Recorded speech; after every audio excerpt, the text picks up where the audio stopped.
What a thrilling life awaits you. The acquisition of knowledge is a sacred activity. A truly educated man never ceases to learn. The future is in your hands. The outcome is up to you.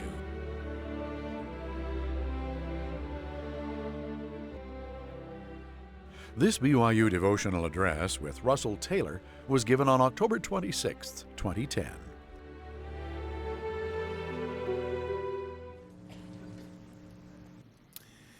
Russell C. Taylor is the supervisor of the reference services and department chair of the L. Tom Perry Special Collections in the Harold B. Library, where he has been employed since 1999. Prior professional work includes 15 years in corporate public affairs, 3 years as assistant curator at the Special Collections at BYU, temporary positions as a reference librarian at 2 institutions of higher learning, and a position as a contract library cataloger. In addition to these, to round out his professional career, he has also been an ox drover for the Minnesota State Historical Society. Brother Taylor has a BA in history and a master's in library science from BYU and a Juris Doctorate from Syracuse University. He's interested in anything dealing with history, especially the history of the book, and is an avid reader, family history researcher, and student of the book arts. He's also an incurable cyclist. He served in the West German mission and currently serves as a stake financial clerk in the BYU 21st Stake. He and his wife Cindy met as students at BYU. They are parents of 6 and have 8 grandchildren. And now we'll hear from Brother Russell Taylor.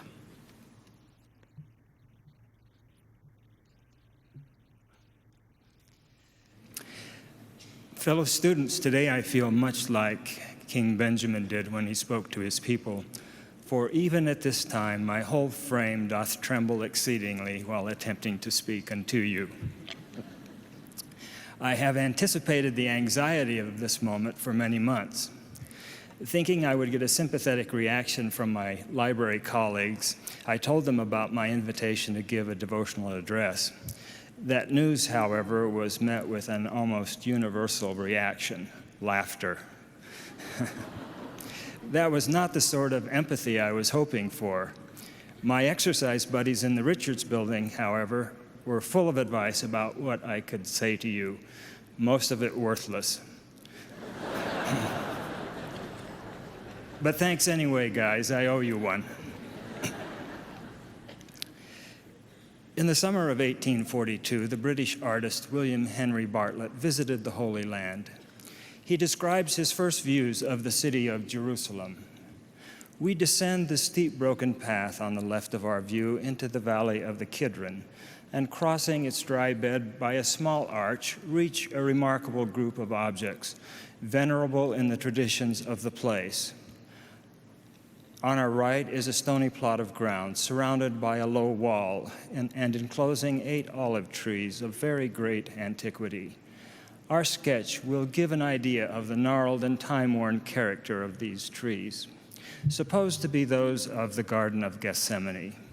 The trees themselves remind me of the celebrated cedars of Solomon on Mount Lebanon in the disproportionate hugeness of their venerable trunks to the thin foliage above. For ages, the pilgrim has knelt and kissed them with tears, carrying thence a few of the scattered fruit or a portion of the bark, to remind him of the spot where, for his salvation, the soul of his Redeemer was sorrowful even unto death. Modern pilgrims still take away relics from this holy place. Just a few years ago, my neighbors returned from Israel with olive leaves collected from the ground in the Garden of Gethsemane.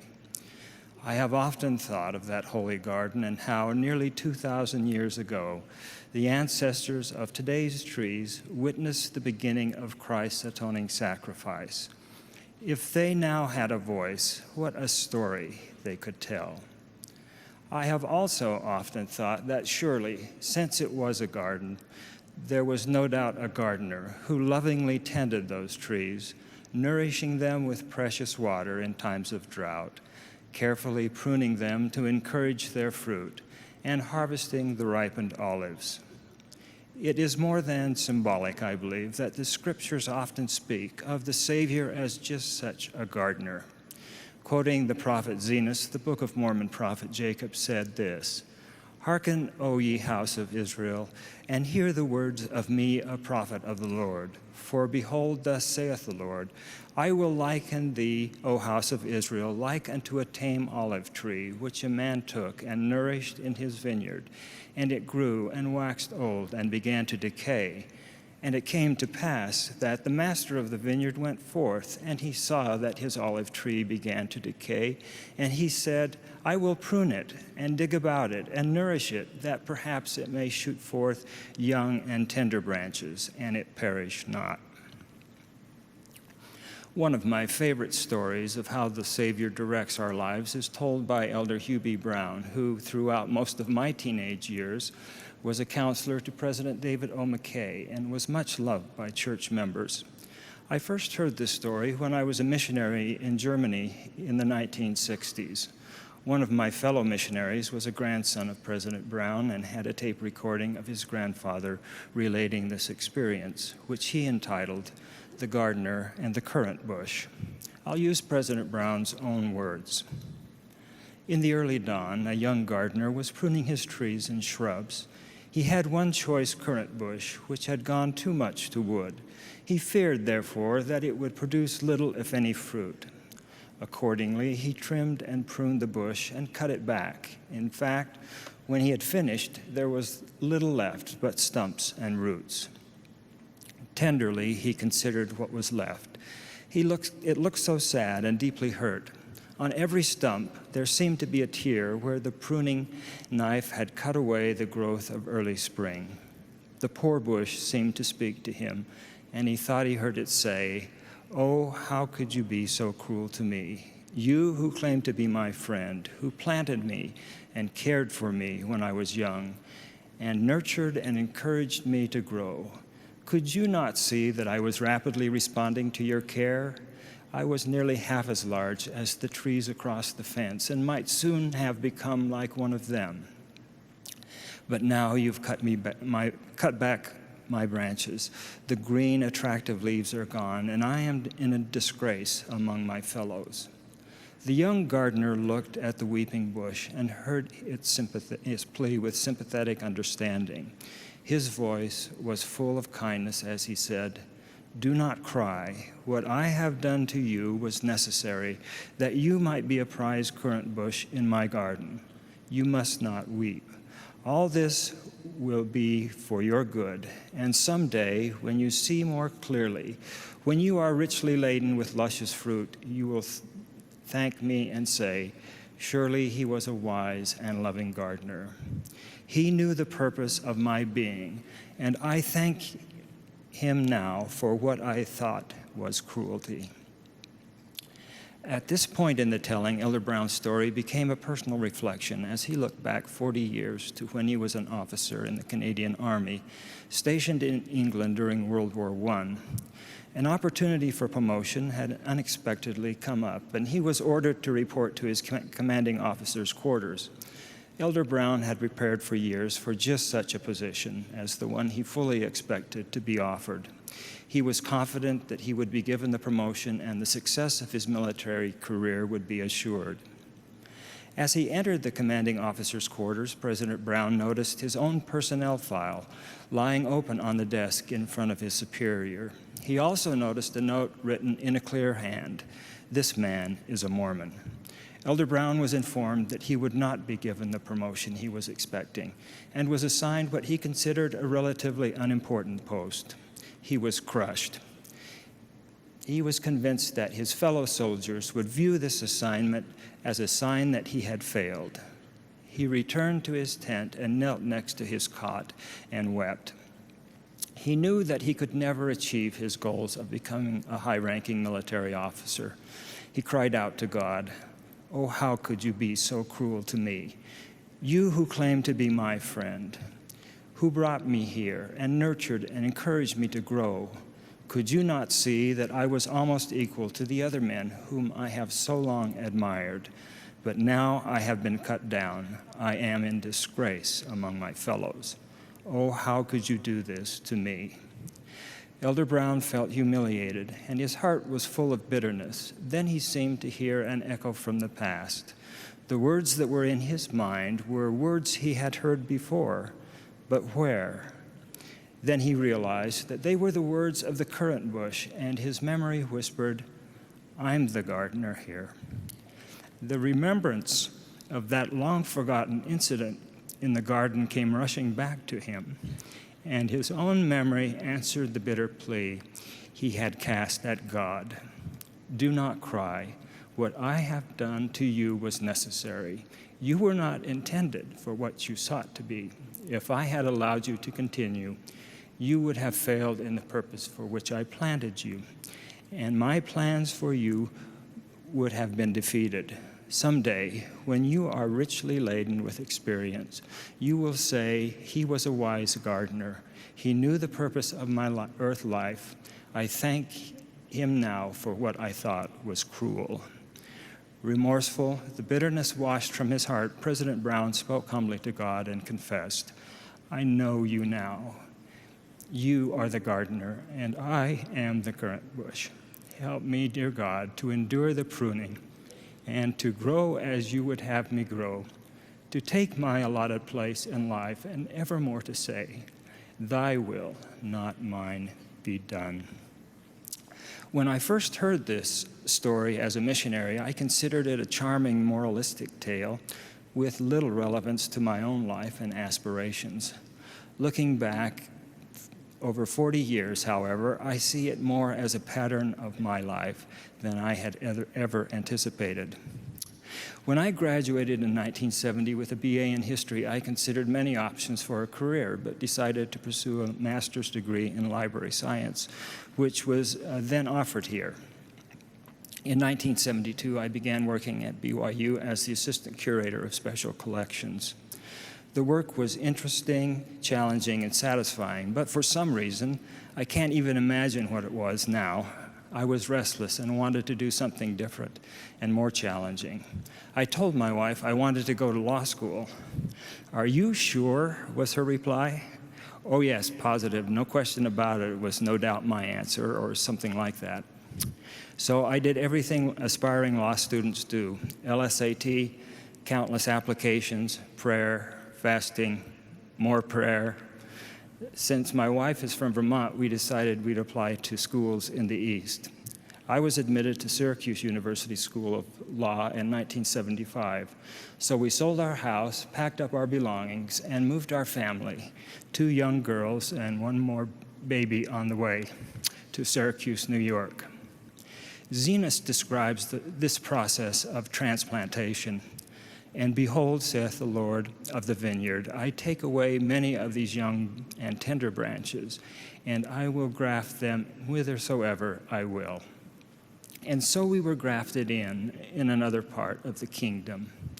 I didn't realize it at the time, but I later learned that when young BYU graduates move into communities around the world, that local ward and branch leaders have great expectations that they will arrive with strong leadership skills, a solid testimony of the gospel, and the ability to assume with confidence any calling in the church. A BYU education is outstanding preparation for graduate school and successful careers. It also prepares you for leadership positions in the community and in the church. So we were welcomed by church members in Syracuse with excitement and expectation. We felt the Lord had indeed grafted us into this ward by calling us to church assignments of service. But something felt surprisingly uneasy about my experience in law school. After the first year, I knew I wouldn't be comfortable practicing law. When I discussed my uneasiness with my wife, she was less than sympathetic. She said something to this effect, "You've moved us halfway across the country. You're going to finish law school." She's a tough lady, but she's generally right. So persevere I did, and as instructed, I graduated. Somewhere during my last year of law school, I got the idea of becoming an FBI agent. I suppose I was intrigued by what I thought would be the excitement of law enforcement and investigative work. The idea never occurred to me that perhaps I wouldn't be suited for such a profession. My patriarchal blessing contains language indicating that I would succeed at the vocation of my choice. In my own somewhat convoluted reasoning, I presumed that this meant that I only had to choose an honorable profession and success would be assured.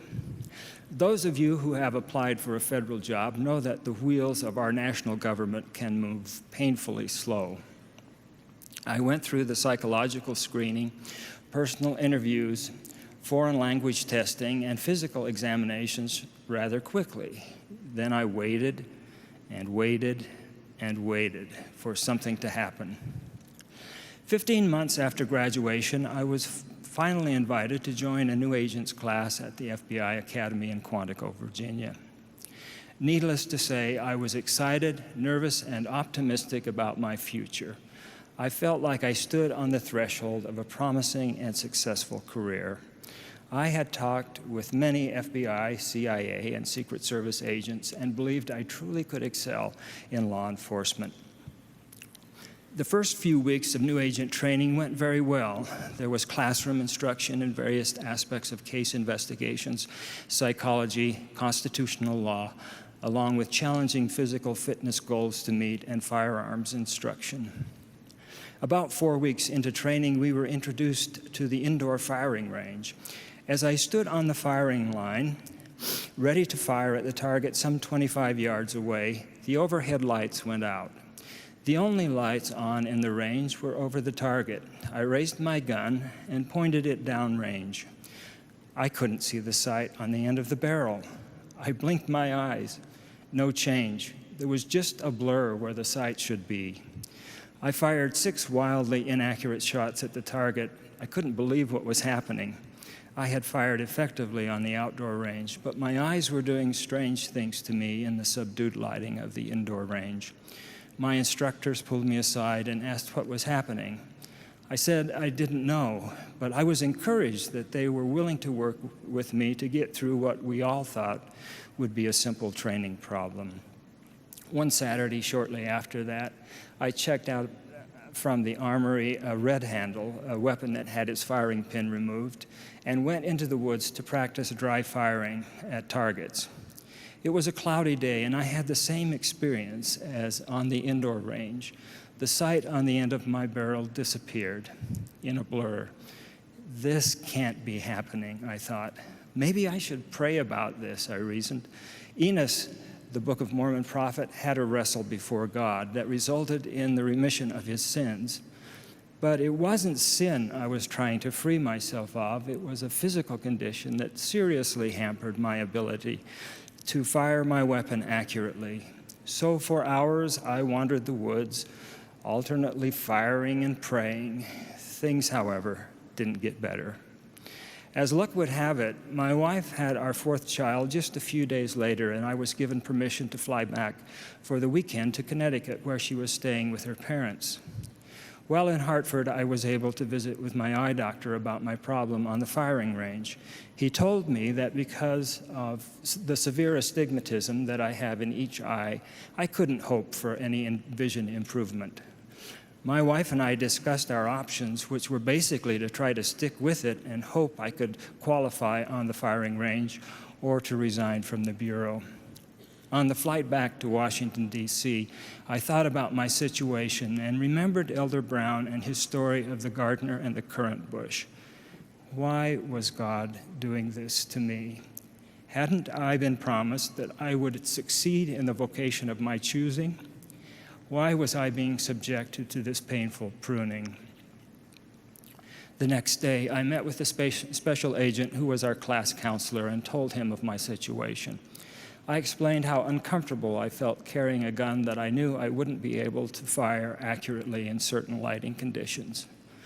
I would not only be a danger to criminals, I'd be a hazard to my fellow agents. This burden was too much for me. I decided that I would resign my position as a special agent. I wrote out a statement to this effect and handed it to him. He said he would pass it on to the FBI Academy director. I went back to my room and began to pack my bags. As I sat alone in my room, I felt at peace in my heart, knowing I had done the right thing.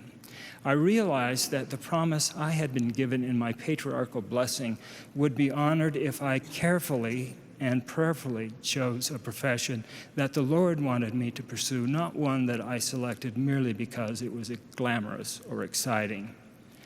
As I pondered the future, my counselor returned and asked me if I would consider a non-agent position in the Bureau. There were several openings at the academy I might be qualified for, he explained. Since I didn't have anything else lined up, I told him I would consider it. I called Cindy and asked her what she thought about a position at the academy. Since she was eager to be together again as a family, she told me I should accept a position if I was offered one. I spoke with several agents who had openings in their departments, or as the Bureau calls them, units, and was offered a position in the Office of Institutional Research and Development. It turned out to be a valuable opportunity to meet important people in the Bureau and to learn new skills. One of the people I eventually met was the chief of the director's speechwriting unit at FBI headquarters in Washington. A year or so later, when he had an opening in his unit for a speechwriter, he asked me to apply. I did and was offered the job. It was the beginning of a new career for me. When people find out that for 15 years I was a speechwriter, not just for the FBI, but later for the American Medical Association in Chicago, for Merck, a pharmaceutical company in New Jersey, and for Medtronic, a medical device company in Minneapolis, they comment that this must have been interesting work. It was, but the most interesting part of all of our experiences in these places was the wonderful people we met, both members of the church and non-members. We enjoyed many choice opportunities to serve in the kingdom and to associate with some of God's noble and great ones. My wife and I have felt as though the Lord has cultivated us, as the Lord of the vineyard in Zenos' allegory had cultivated his precious olive trees. I hope that the fruit we have borne and continue to bear is sweet and satisfying to him and those we serve. Nearly 15 years ago, I went through another pruning when my position in Minnesota was restructured, and I was no longer part of that structure.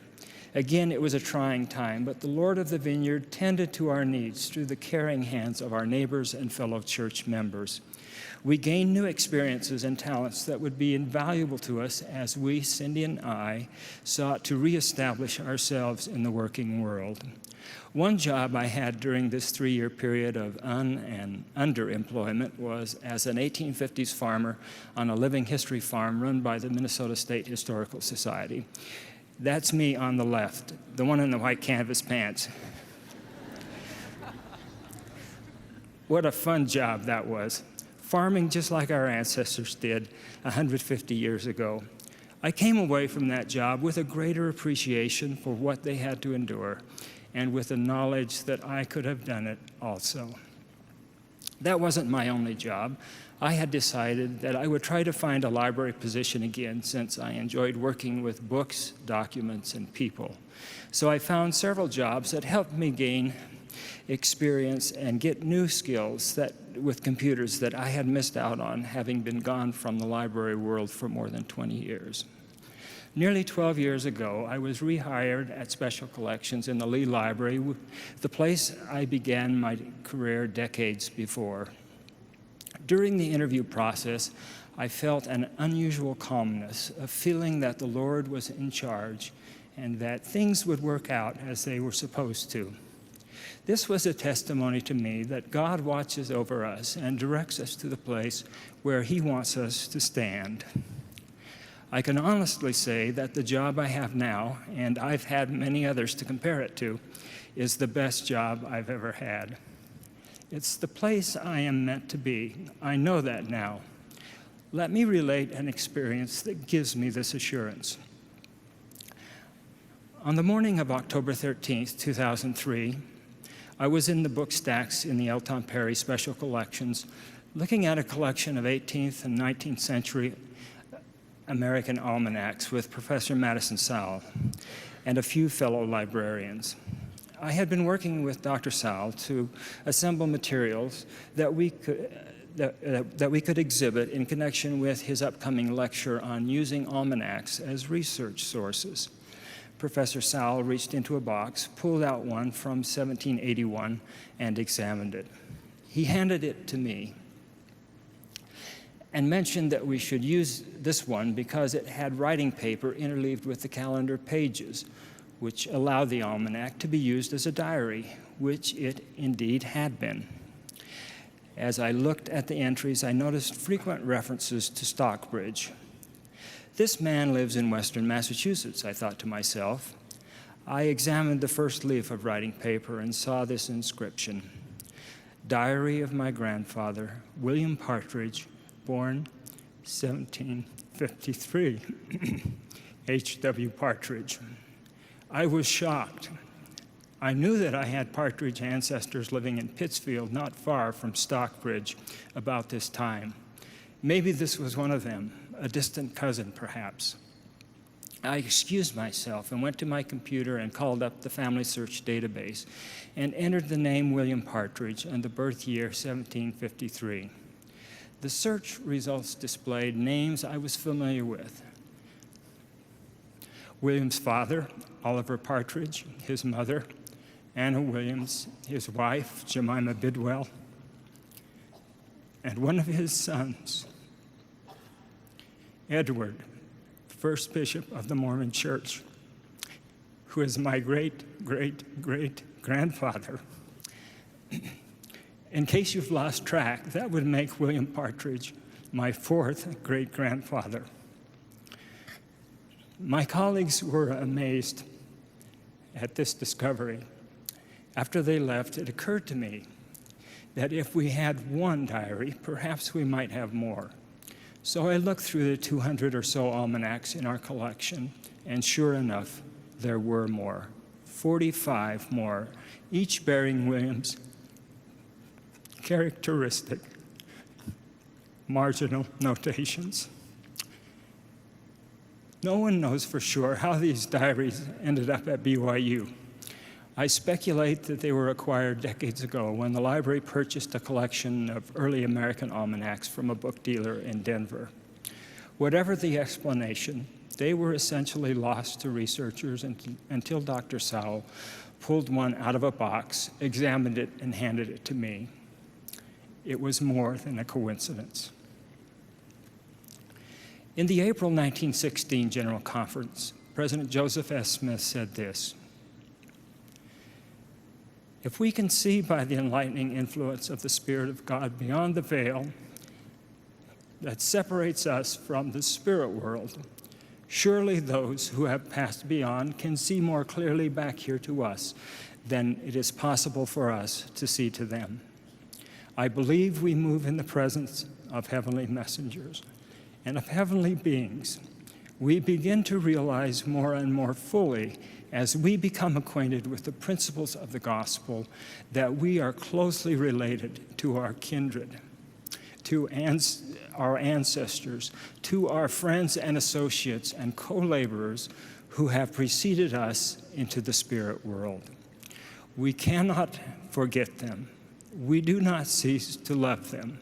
We always hold them in our hearts, in memory, and thus we are associated and united to them by ties that we cannot break, that we cannot dissolve or free ourselves from. I have come to feel that there are indeed bands that tie me to this man, William Partridge. 7 years ago, he reached across the veil and placed into my hands an account of his life here upon the earth, an account that he had always intended for his descendants to have. This experience is just one of the many spiritual manifestations that I have felt that lead me to believe that our Father in heaven and his Son, Jesus Christ, are aware of us and will lead us if we will listen to the Holy Spirit. If we will look for it, we will see the caring hands of the gardener of Gethsemane shaping our lives in ways we cannot now imagine.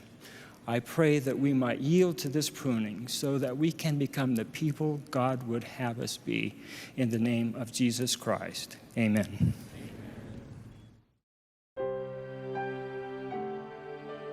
This BYU devotional address with Russell Taylor was given on October 26, 2010.